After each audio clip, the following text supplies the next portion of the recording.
Locate the two butterfly clasps on the left side of Pepper's storage container. Lift the butterfly clamp and turn the clamp counterclockwise towards the back of the container.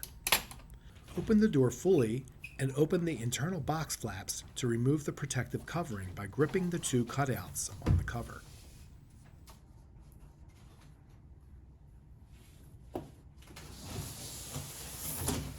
Place the cover to the side. Lower the cardboard ramp at the bottom of the container by flipping it open towards you. Gently remove Pepper from its housing by tilting its head and shoulders forward while supporting Pepper's waist with one hand. Then place both hands under Pepper's arms to guide the robot out of the container and down the cardboard ramp.